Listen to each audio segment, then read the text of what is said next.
He was hunting a ghost made of snow and silence, a great white timber wolf with a limp, a phantom that had danced on the edge of his vision for 3 days. Everett Mason leaned into the wind, the blizzard a physical thing, a monster trying to shove him back, to swallow him whole. 7 years he'd been out here in the Wyoming Territory. 7 years since the war had ripped the soul out of him and left a hollow man in its place. He'd come here to be alone with his ghosts. He hadn't counted on finding new ones. The wolf tracks were vanishing, eaten by the second by the storm. He was about to lose them. But then he saw it. Another set of tracks, cutting across the wolf's path. Human. The stride was short, staggering. Someone was in deep, deep trouble. Everett knelt, his gloved fingers brushing away the fresh powder. The tracks were fresh. Hours old, maybe less. No one lived out this way. No one but him. A fool who'd wandered into a blizzard had made their choice. It wasn't his problem. That's what the man he'd become would say. But the man he used to be, the surgeon who'd sworn an oath, stirred in his chest, a ghost of his own. He cursed, the sound snatched away by the wind. And he turned. He followed the human tracks. They led him toward Devil's Cradle, a jagged spine of rock that offered the only real shelter for miles. The footprints grew more desperate. He saw the marks of knees in the snow, where the person had fallen and risen and fallen again. This wasn't just someone lost. This was someone running. As he neared the rocks, the howl of the wind suddenly died, sucked into a vacuum of eerie silence. And in that silence he heard it, a sound so thin it was almost not there. A whimper. He found her tucked into the deepest part of the rock shelter. A woman half buried in a snowdrift she'd crawled into for warmth. A final, fatal mistake. Her lips were blue. Her breathing was a shallow, stuttering gasp. But it was the glint of metal that made Everett's blood run cold. Chains. Broken but still dangling from her wrists and ankles, the skin beneath them rubbed raw and bloody. This wasn't a lost traveler. This was a prisoner. Her dress was torn to ribbons, a flimsy thing offering no protection, no coat, no gloves. Someone had left her out here to die.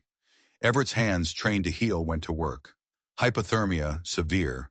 Dehydration, lacerations, and a deep, ugly wound on her shoulder, angry and red. Infection was already setting in. She wouldn't last the night. Her right hand was clenched into a fist, a death grip. He gently pried her frozen fingers open. Inside, two things. A piece of paper, crumpled and stained dark with blood. He could only make out a few words. Promise never. The rest was a smear, and beneath it, something cold and metallic. A small brass key, its design intricate, unlike any he'd ever seen. He slipped both items into his coat pocket. He couldn't leave her. He just couldn't. He took off his own heavy coat, the one thing standing between him and the freezing wind, and wrapped it around her. He lifted her into his arms. She weighed almost nothing. Her body was terrifyingly cold against his. "Hold on," he murmured, his voice rough. "Just hold on."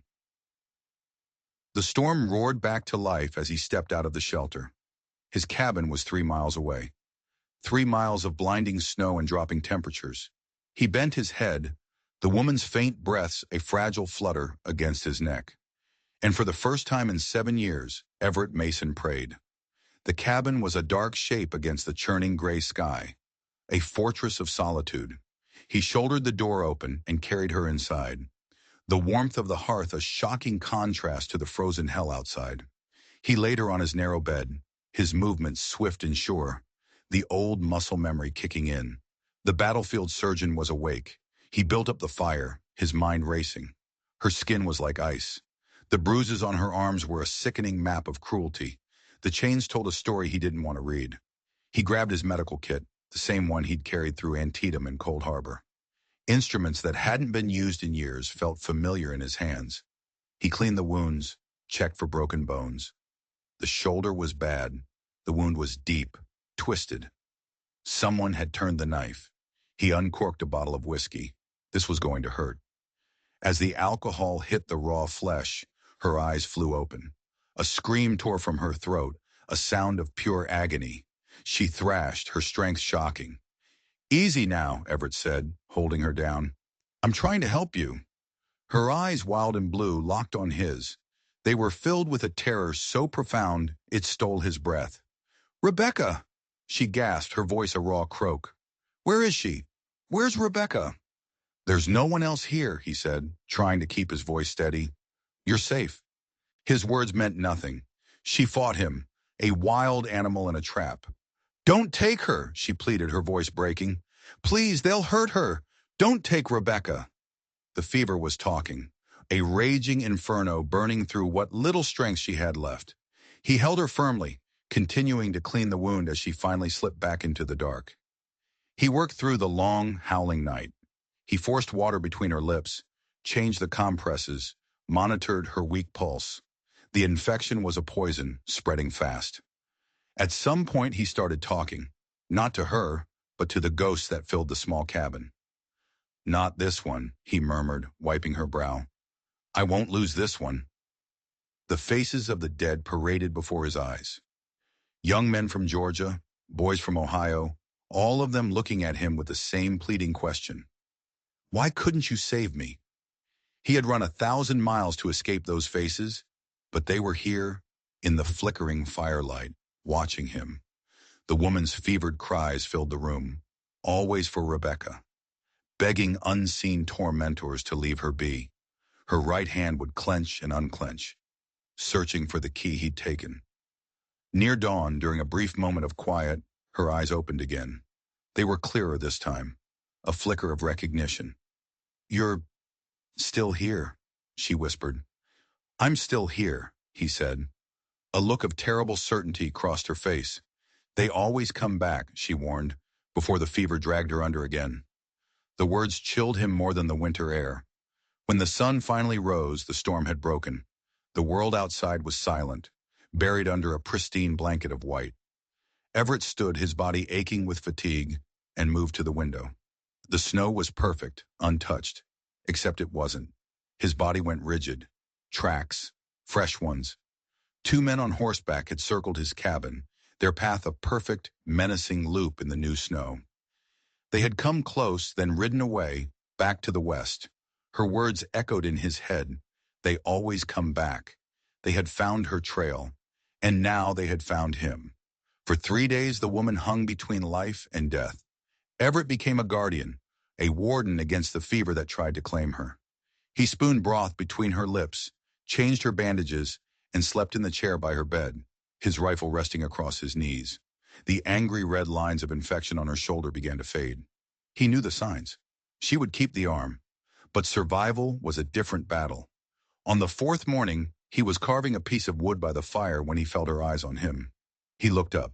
She was awake, and for the first time her eyes were clear. Where am I? Her voice was a dry rasp. My cabin, he said, putting down his knife. Wyoming territory. She tried to sit up, a sharp hiss of pain escaping her lips. He moved to help, but she flinched, scrambling back against the wall like a cornered wolf. The movement was pure instinct, pure fear. I won't hurt you, he said softly, holding up his hands. Her eyes darted around the room, cataloging every shadow, every exit. He'd seen that look before, in the eyes of men who'd survived Andersonville prison. My name is Everett Mason, he offered, giving her space. I found you in the blizzard. Her hand went to her shoulder, touching the clean bandage beneath the flannel shirt he'd put on her. It was one of his, ridiculously large on her small frame. You're a doctor, she stated. It wasn't a question. Was, he corrected. Army surgeon. Her gaze was sharp, analytical. She was sizing him up. Why did you help me? The question was a blade. He could have given her an easy answer. Decency. The oath he'd taken. But her eyes demanded the truth. You needed help. Most men would have left me to die. I'm not most men. A ghost of a smile touched her lips. No, I don't suppose you are. She glanced at her wrists, at the raw, chafed skin where he'd used a hacksaw to cut away the last of the chains. I had something, she said suddenly, her voice urgent. In my hand. Everett nodded. A piece of paper and a key. I have them. Relief washed over her face, so powerful it seemed to weaken her. May I? He retrieved the items from a shelf and brought them to her. She took them with trembling fingers, clutching them to her chest as if they were a shield. She carefully unfolded the blood-stained paper. "Promise never to forget," she read aloud, her voice thick with emotion, "that we are the authors of our own fates." Tears welled in her eyes. She held the small brass key like it was the most precious thing in the world. "My name is Clara," she said at last. "Clara Blackwood." "You should eat, Clara," was all he said. He moved to the stove where stew was simmering. As he ladled it into a bowl, her voice cut through the quiet. "There were tracks around your cabin. I saw them from the window." Everett stopped. He turned to face her. "Yes, they found me," she said. It was a statement of fact. No fear, just a bone-deep weariness. "Who found you, Clara?" She shook her head, a sharp, dismissive gesture. "It doesn't matter. I have to leave. I've put you in danger." "You're in no condition to go anywhere," he said, his voice firm. He brought her the bowl. "You nearly died." "What I need is to not be found," she shot back. But she took the stew. She ate with a controlled, desperate hunger that spoke of long starvation. He watched her. "The men who were here, they didn't come to the door. They circled and they left. We got another foot of snow after that. Their tracks are gone now." Her eyes met his over the rim of the bowl. "They'll be back. Then we'll deal with that when it happens." She studied his face, a deep, searching look. "Why are you really helping me, Mr. Mason?" He thought about the lies he could tell. Then he thought about the truth. "During the war," he began, his voice low, "I couldn't save everyone I was supposed to. Sometimes I can still hear them." He looked away toward the fire. "I suppose I'm just tired of losing." Clara set the bowl down. "And what if I'm not worth saving? Everyone's worth saving." She let out a short, brittle laugh. "You haven't known many people like me then." Her gaze dropped to her left wrist. She rubbed at a scar there, an old one, circular and faded. A brand. Everett had noticed it while treating her. It was a strange, deliberate shape. He reached into his pocket and pulled out a small, pearl-handled Derringer pistol. He held it out to her. She stared at the gun, then at him. "What's this for?" "If you don't trust me," he said simply, "you should have a way to protect yourself." She hesitated for a bare second before taking it. Her hands moved with a practiced ease, checking the chamber, testing the weight. It was the movement of someone who knew her way around a weapon. "It's loaded," he said. "Wouldn't be much use otherwise," she replied, her voice flat. She tucked the pistol under her pillow. Then she looked up at him, her expression hardening. "I had a sister," she said. "Rebecca. That's why I have to keep moving." "The one you called for?" Clara nodded, a flicker of pain crossing her face. "I made her a promise. The words on that paper." She held up the small key. "This was hers. It opens her music box. It's all I have left of her." "What happened to her?" he asked gently. Clara's face became a mask of stone. "That's why they're hunting me. Because I know what happened. And because I was the one who got away." The next morning, the smell of coffee woke him. Everett opened his eyes in the chair, his neck stiff, and saw Clara standing at the stove. She'd managed to find one of his shirts and had tied it at her waist with a bit of twine. Her hair, he now noticed, was hacked short, as if she'd done it herself with a knife. She moved carefully, favoring her shoulder. "You shouldn't be up," he grumbled, stretching. "I've imposed enough," she said, not looking at him. He splashed cold water on his face from the basin. "How's the shoulder?" "Better. Your stitching is neat." "Military training," he said, drying his face. "Lots of practice." She poured 2 cups of coffee and brought one over. Their fingers brushed. She pulled her hand back like she'd been burned. A tense silence settled over the cabin as they drank, the morning sun casting long shadows through the frosted window. He watched her over the rim of his cup. She was all sharp angles and guarded eyes, a creature built for survival. "I need to check the wound," he said, breaking the silence. She nodded and turned her back to him, allowing him access to her shoulder. He worked carefully, unwrapping the bandage. The wound was closing, the infection beaten back. It was healing clean. "Another week, I can take the stitches out," he said. "I won't be here in a week," she reminded him, her voice cold. As he applied a fresh bandage, his fingers brushed against the old scar on her wrist, the circular brand. Up close, he could see the pattern was intricate. A bird of some kind, its wings spread, and a cold, sick feeling of recognition washed over him. He'd seen a mark just like it once before. He finished his work and took a breath. "That mark on your wrist," he said, his voice carefully neutral. "It's a brand." She immediately covered it with her other hand, her body tensing. "Old history." "It's a distinctive pattern," he pushed, watching her face. "A black swan." Her head snapped up, her eyes wide with shock and fear. "How? How could you possibly know that?" He stood up and walked to a small, dusty chest under his bed. He opened it. Inside were old military papers, a faded photograph, and a tarnished medal. He pulled out a small, leather-bound journal. He flipped through the pages, his own cramped handwriting a relic from another life. He stopped on a page from 1864. "Cold Harbor," he said, his voice barely a whisper. "After the main battle, things were chaos. My field hospital was overrun. While I was trying to patch men together, a Union colonel, a man named Sterling, was using the confusion to round up displaced women, refugees, freed slaves. He promised them safety. He looked at Clara, his eyes dark with the memory. He was selling them to his wealthy friends back north. One of the women, a girl no older than 16, she tried to escape. They caught her. I saw them drag her back. Sterling's men held her down while he put a brand on her wrist. He closed the journal. I'd never seen anything like it. A beautiful, cruel design. A black swan. I tried to report him, but Colonel Sterling had powerful friends. The next day I was reassigned. The girl and the other women, they were just gone. I never saw them again. Another failure to add to the list. Clara stared at him, speechless. The story hung in the air between them, a bridge of shared horror built across 2 decades. She finally found her voice.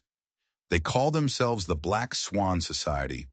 Colonel Sterling was one of the founders.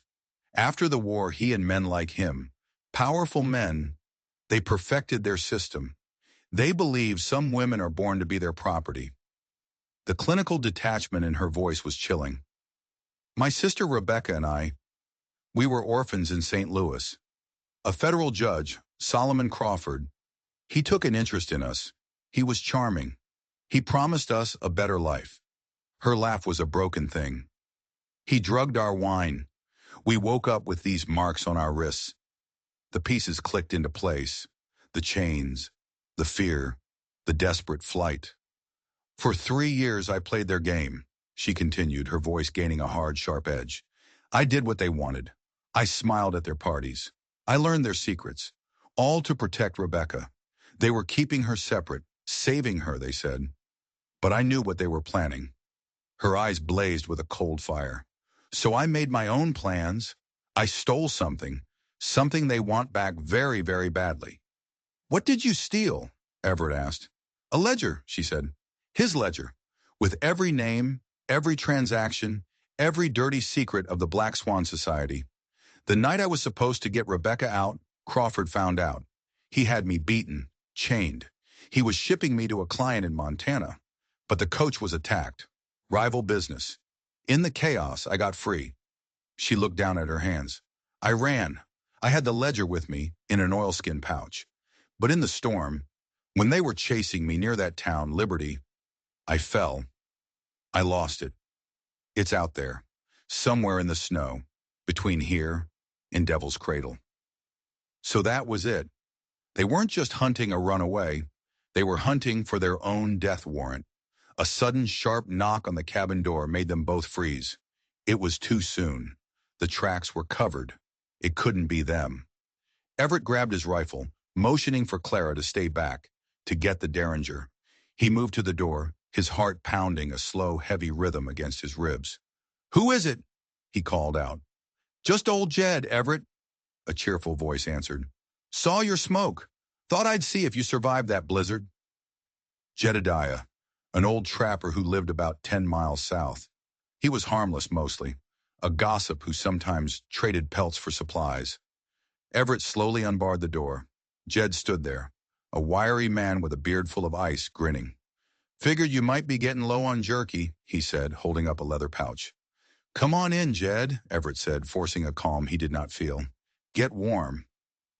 Jed stomped the snow off his boots and entered, his eyes taking in the entire cabin in a single, sweeping glance. They were the eyes of a man who missed nothing. He saw the extra coffee cup on the table. He saw the small bowl, scraped clean, of stew. His gaze lingered for a half-second on the depression in the pillow on Everett's bed. "Just you out here, then?" Jed asked, his tone casual. Too casual.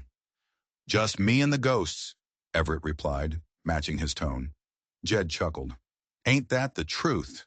He handed over the jerky. "Heard some fellas over in Liberty asking about these parts. Well-dressed city types. Seemed in a hurry. Looking for something they lost." Everett's blood ran cold. "Said they lost some cargo," Jed continued, his eyes glinting. "Off a busted coach. Offered a handsome reward for any information." He paused, looking straight at Everett. "A real handsome reward." The air in the cabin grew thick, heavy. Jed wasn't making a social call. He was delivering a message, or making an offer. "I haven't seen anything," Everett said, his voice flat. "Just snow." Jed's grin didn't reach his eyes. "Well, you keep your eyes peeled. A man could set himself up for life with that kind of money." He tipped his hat. "Stay warm, Everett." And then he was gone. Everett bolted the door behind him and turned to Clara, who had emerged from the shadows, her face pale, the small derringer clutched in her hand. "He knows," she whispered. "He's a spotter," Everett said, the ugly truth settling in his gut. "He sells information to whoever's buying." The clock wasn't just ticking anymore. It was about to explode. They didn't have days. They had hours, maybe less. "We have to get that ledger," Clara said, her voice shaking but resolute. "It's the only thing that can stop them. The only thing that can save Rebecca." "Going back out there is suicide," Everett argued. "They're looking for it, too." "Staying here is a death sentence," she countered. "Jed just told them where I am. They're coming, Everett, and they won't leave witnesses."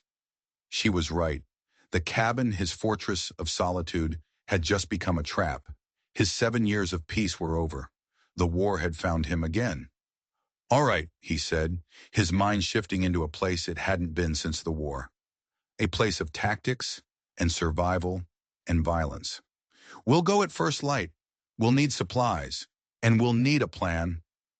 As they gathered what little they could, food, blankets, ammunition, a thought began to needle at Everett's mind.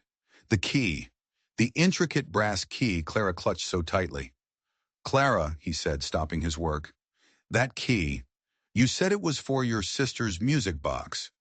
She looked up, her hand instinctively going to the key, which she now wore on a string around her neck. "Yes, our father gave it to her." "What does the music box look like?" She hesitated. It's it's small, made of rosewood, with a silver inlay." "An inlay of what?" he pressed. "A bird," she said quietly. "A swan." It didn't feel right. Something was off. It was too neat, too symbolic. Men like Crawford, men like Sterling, they were arrogant, but they weren't poets. "Let me see the key," he said. She reluctantly handed it to him. He turned it over in his palm. It was heavier than it looked. The head of the key wasn't just decorative. It was a perfect miniature carving of the same black swan from her brand. But there was something else. A tiny inscription on the shaft, almost too small to see. He held it close to the lantern light. "S&L Bank of Cheyenne. Uyermem. 113. His head snapped up. "This isn't for a music box, is it, Clara?" Tears welled in her eyes. The tough facade she had maintained for days finally crumbled. "No," she whispered. "It's not." "What is it for?" "Rebecca." "She was smarter than I ever was," Clara said, her voice choked with a mix of grief and pride. "She knew I was planning something. So she made her own plan, a backup plan. She befriended one of the guards, a young man who was sick of what he was seeing. He helped her. He smuggled out a second copy of the ledger, page by page. And he smuggled out a written confession, signed and dated." She took a shaky breath. "Rebecca had him take it all to Cheyenne, to the Smith & Loans Bank. She rented a safe deposit box, room 113, the music box story. I told you that because I was afraid. Afraid that if you knew the truth, you'd think I was too much trouble. That you'd leave me in the snow. The revelation hit Everett like a physical blow. They didn't need to risk their lives searching for a lost pouch in a blizzard. The proof, the real proof, was sitting in a bank vault 100 miles away. But there was a problem, a huge one. Clara, he said slowly, if you have the key, how were they planning on getting into that box? A terrible understanding dawned on Clara's face. The box, it requires two keys to open. The one I have, and the one the bank manager holds. She looked at him, her eyes wide with a new horror. But Crawford, his reach is long. He could have people everywhere, even in a bank. It was a trap. The ledger in the snow might be their only real chance. But before they could even debate their next move, a new sound cut through the night. The low, mournful howl of a wolf. Everett went to the window. Outside in the stark blue moonlight, a shape moved at the edge of the trees. A massive white wolf. It stood perfectly still, its head raised to the sky. The ghost he'd been hunting, and it wasn't alone. Behind it, half hidden in the shadows of the pines, were other shapes. Dark figures on horseback, sitting silent and watchful. They weren't waiting for morning. They were here now. The siege had begun. "Get down," Everett hissed, pulling Clara away from the window. A gunshot cracked through the silent night, and a spiderweb of shattered glass appeared on the window pane, right where Clara's head had been. They hit the floor, the sound of splintering wood echoing as another bullet tore through the cabin door. They weren't trying to capture her. They were trying to kill them both. Jed had sold them out, and Crawford's men were here to clean up the mess. "How many?" Clara whispered, her voice tight with fear. "I saw at least 4, Everett said, crawling toward the hearth, his rifle in his hand. "Probably more. They have the cabin surrounded." He peered over the edge of the window frame. The riders were spreading out, forming a loose circle. They were professionals, patient. They knew they had their prey trapped. They could wait all night. "We can't stay here," Clara said, her knuckles white as she gripped the small derringer. "This place is a coffin." "And we can't run," Everett countered.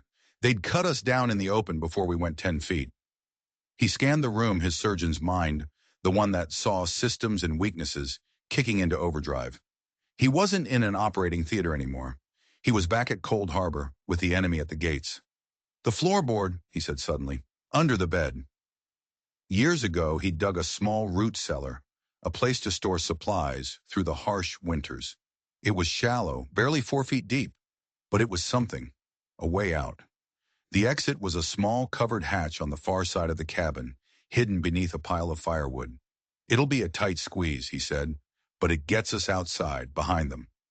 Another volley of shots ripped through the thin walls of the cabin. They kept low, crawling across the rough-hewn floor to the bed. Everett pulled his military chest aside and pried at the floorboards. They came up with a groan of protesting wood, revealing a black, earthy-smelling hole. "You first," he said to Clara. She hesitated, her eyes fixed on the darkness. "They'll hear us. They're making too much noise to hear anything," he assured her. "Go. I'll be right behind you." She lowered herself into the hole, the key to the lockbox still hanging around her neck. Everett passed down their meager supplies, the rifle and a single lantern. Before he followed, he paused. He looked around the cabin, at the books, the tidy shelves, the 7 years of solitude he had built to protect himself from the world. It was all about to go up in flames. He grabbed the bottle of whiskey from the table and the kerosene can from beside the stove. He began to splash the flammable liquids everywhere, on the curtains, the bedding, his books. "What are you doing?" Clara's voice was a frantic whisper from the cellar. "Buying us time," he said grimly. He took one last look. Then he kicked over the lantern by the hearth. The fire caught instantly, a whoosh of orange flame that greedily devoured the dry wood and oil-soaked fabric. The cabin roared to life. He dropped into the cellar and pulled the floorboards shut just as thick. Black smoke began to fill the room above. The cellar was cramped and smelled of damp earth and potatoes. They huddled in the darkness, listening to the roar of the fire above them and the excited shouts of the men outside. The heat was becoming intense. Now, Everett whispered. They crawled through the narrow tunnel, pushing the sack of supplies ahead of them. It felt like being buried alive. After what seemed like an eternity, their hands touched the wooden planks of the exit hatch. Everett pushed slowly, carefully. It lifted, a crack of frigid night air cutting through the stuffy darkness. He peered out. The hatch was perfectly placed, hidden by the woodpile just as he'd planned. The men's attention was entirely on the burning cabin, their figures silhouetted against the massive bonfire that had once been his home. They were laughing, confident their job was done. "Stay low, move fast," he whispered to Clara. "For the trees." They scrambled out of the hatch and into the snow, keeping the woodpile between them and the riders. They moved like ghosts, melting into the deep shadows of the surrounding forest. They didn't stop, didn't look back, just plunged deeper and deeper into the frozen wilderness. Behind them, the roof of the cabin collapsed with a deafening roar, sending a shower of sparks into the night sky. They had escaped the fire, but they were 100 miles from Cheyenne, with a team of ruthless killers on their trail, and nothing but the clothes on their backs and a desperate, impossible plan.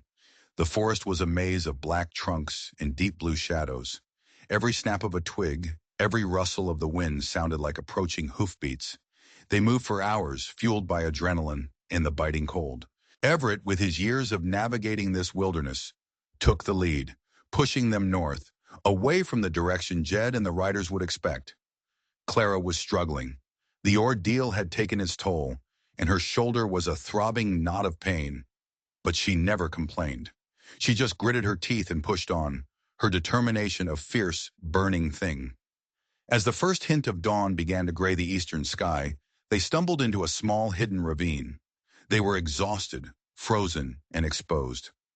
"We have to rest," Everett said, his breath coming in ragged clouds. "We can't keep this pace." He found a small overhang, barely a cave, that offered some protection from the wind. They collapsed onto the frozen ground, huddling together for warmth. The silence was deafening after the chaos of the night.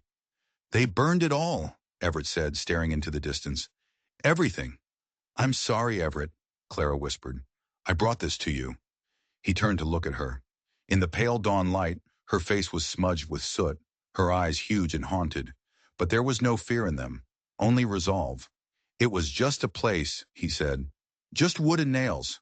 I was already a ghost, rattling around in it. You didn't bring this to me, Clara. It was already there, waiting. I was just too busy running from my own past to see it." A strange intimacy bloomed between them in the frozen quiet.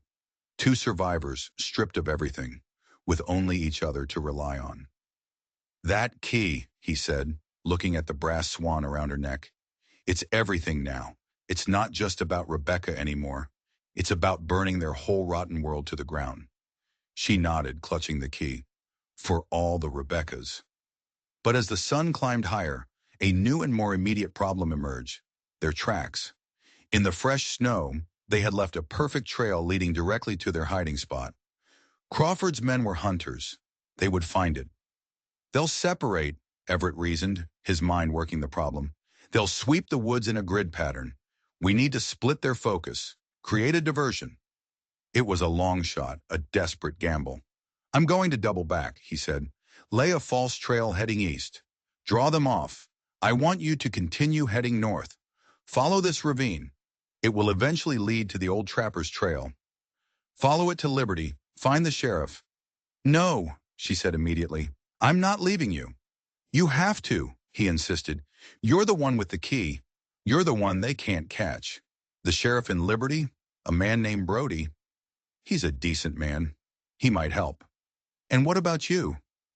"I know this land better than they do," he said with a confidence he didn't entirely feel. "I can lose them. I'll meet you in Liberty in 2 days." She looked at him, her blue eyes searching his. She was weighing the odds the same way he was. It was a terrible choice. To split up was to be vulnerable. To stay together was to be caught. "2 days," she said finally, her voice tight. "If you're not there, I'm coming back for you." He gave her a small, grim smile. "Just get to Brody." He watched her go, a small, determined figure disappearing into the vast, indifferent wilderness. Then he turned and began the dangerous work of laying a trap for their pursuers. Clara pushed herself onward, her body screaming in protest. Every step was an agony, but the thought of Rebecca and the image of Everett turning back to face their hunters alone fueled her. The ravine twisted and turned, shielding her from view. After what felt like a day, but was probably only hours, she found it. The old trapper's trail, a faint depression in the snow. She followed it, her senses on high alert. The woods were quiet. Too quiet. That's when she saw the cabin. It was small, dilapidated, with a thin curl of smoke rising from its chimney. Hope, a dangerous and unfamiliar feeling, flared in her chest. Shelter, warmth, maybe help. She approached cautiously, the derringer heavy in her hand. The place looked deserted, save for the fire. She pushed the door open. It creaked loudly. "Hello!" she called out. The inside was a mess. Furs were piled in a corner, and the air was thick with the smell of stale whiskey and unwashed bodies. A man sat in a chair by the fire, his back to her. "Excuse me," she said, her voice trembling slightly. I need help." The man didn't move. A cold dread washed over her. She took a step closer. "Sir?" She reached out and touched his shoulder. The body slumped sideways, falling to the floor with a sickening thud. His eyes were wide, staring, and a dark frozen stain of blood covered the front of his shirt. It was Jedediah the trapper, and he hadn't died alone. "Well, well, look what the storm blew in." The voice came from the shadows in the corner of the room. A man stepped forward. He was tall, dressed in a fine city coat that was hilariously out of place in the rustic cabin. His face was cruel, his eyes cold and empty. He held a long-barreled revolver, aimed directly at her heart. Behind him, two more armed men emerged from the darkness. They had been waiting for her. "Jedediah here was kind enough to point us in the right direction before he retired," the man said with a smirk. "Judge Crawford is very eager to see you again, Clara, and he's especially eager to get back what you stole." Her blood ran cold. The trail, the cabin, it had all been a trap. They hadn't followed Everett at all. They had known where she was going. Everett moved like a phantom through the woods he knew as well as his own skin. He laid a winding, obvious trail heading east, making it look like a panicked flight. He circled back, hiding his own tracks, and climbed a rocky outcrop that gave him a perfect vantage point. He didn't have to wait long. 4 riders appeared, moving fast, their eyes on the tracks he'd left. They were following his breadcrumbs perfectly. But something was wrong. There were only 4 of them. The leader, the man in the fancy coat, wasn't with them. A cold knot of fear tightened in his stomach. They had split up. The main group had followed him, but the leader had stayed behind. Why? And then he understood. They hadn't been fooled. They were playing him. They knew about the trapper's trail. They knew it was the only logical path to liberty. While this group chased his ghost, their leader had gone straight for the real prize. He had sent Clara walking straight into an ambush. He scrambled down from the rocks, his heart pounding with a terror he hadn't felt since he'd watched his brother fall at Fredericksburg. He ran, not caring about the noise he made, not caring about the men who were hunting him.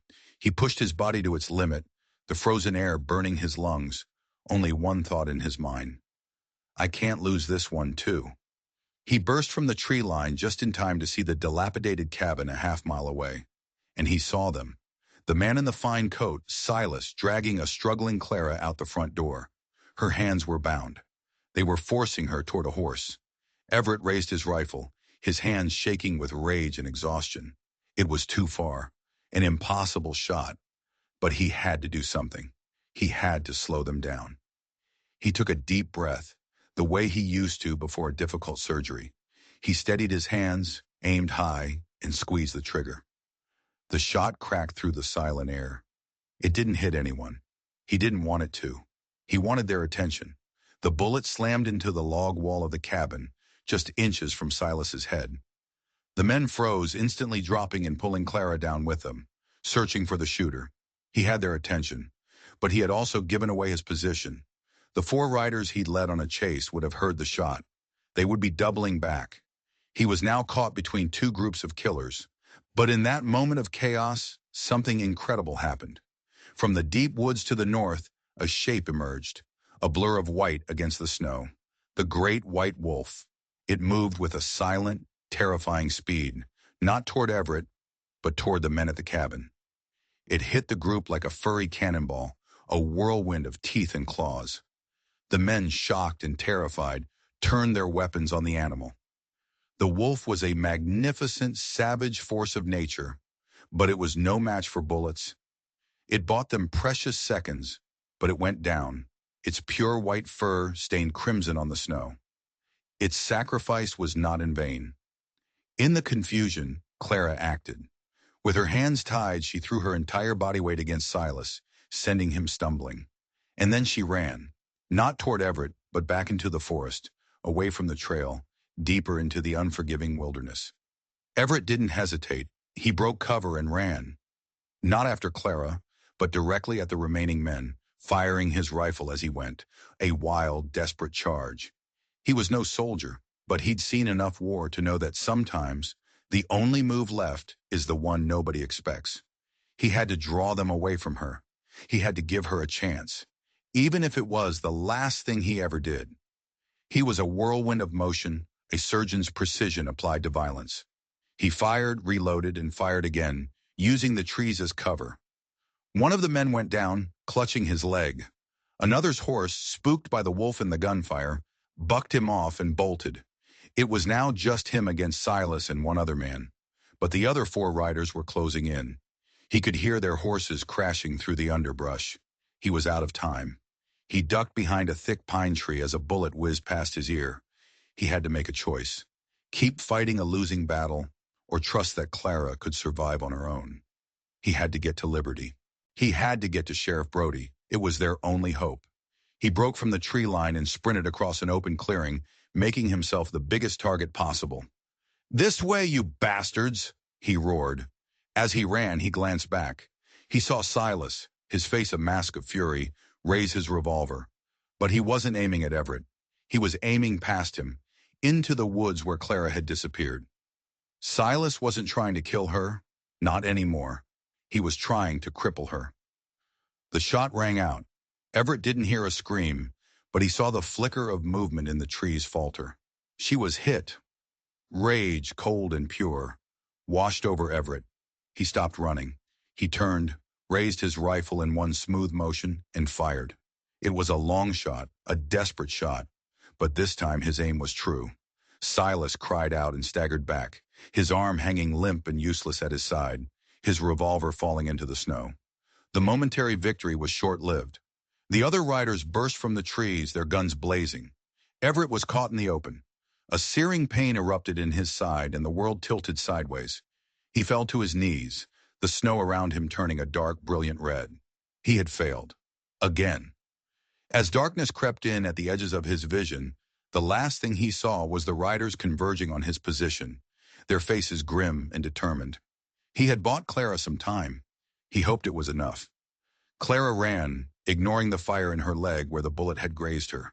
The wolf's sacrifice, Everett's impossible charge. They had given her a chance, and she would not waste it. She plunged deeper into the woods, her mind a frantic blur. Liberty. She had to get to Liberty. She stumbled on for what felt like miles, her leg leaving a crimson trail in the snow. She was losing blood, growing weaker. She knew they would be tracking her. It was only a matter of time. She collapsed at the base of a massive ancient pine tree, her breath coming in ragged sobs. She was done. She couldn't go on. They would find her here, and it would all be over. She clutched the brass key around her neck. It was all for nothing. As she lay there waiting for the end, her eyes fell on something sticking out of the snow near the tree's roots, a corner of dark oilskin fabric. Her heart stopped. She scrambled forward, her wounded leg forgotten, and dug frantically with her bare hands. She pulled it free. The pouch, the ledger. She must have dropped it here during that first desperate flight in the blizzard days ago.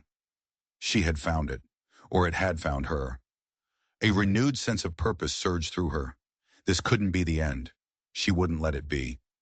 She tucked the precious ledger inside her shirt, tore a strip of fabric from her dress to bind her bleeding leg, and got to her feet. She had to get to Cheyenne.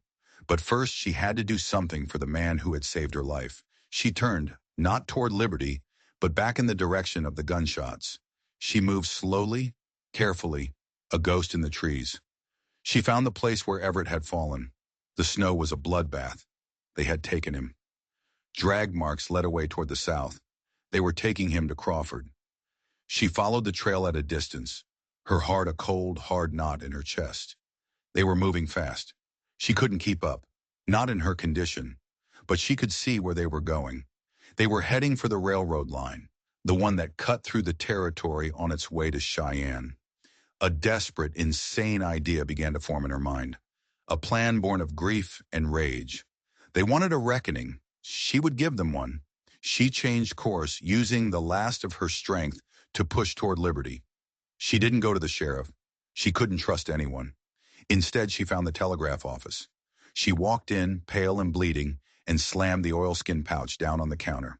"Get me the Associated Press in Cheyenne," she told the stunned operator, "and get me the U.S. Marshals." The news exploded like a bomb.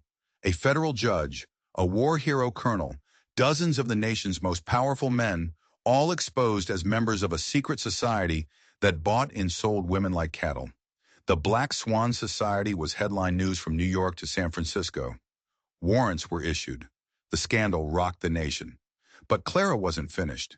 Judge Solomon Crawford, hearing the news, knew the walls were closing in. He fled his mansion in St. Louis, taking his most precious property, Rebecca, with him. He ran to the one place he felt safe, his private fortified rail car, a palace on wheels which he sent hurtling west into the lawless territories. He had one last piece of leverage. Everett Mason, beaten but alive, chained in the baggage car.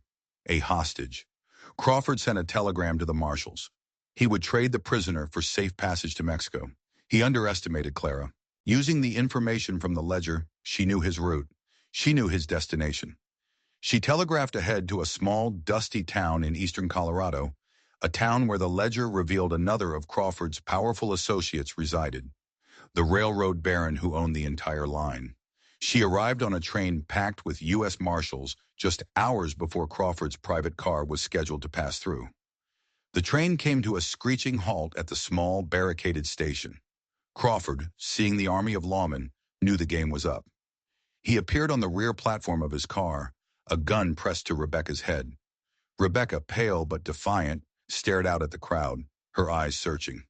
"Let me pass, or she dies," Crawford screamed, his face a mask of sweaty desperation.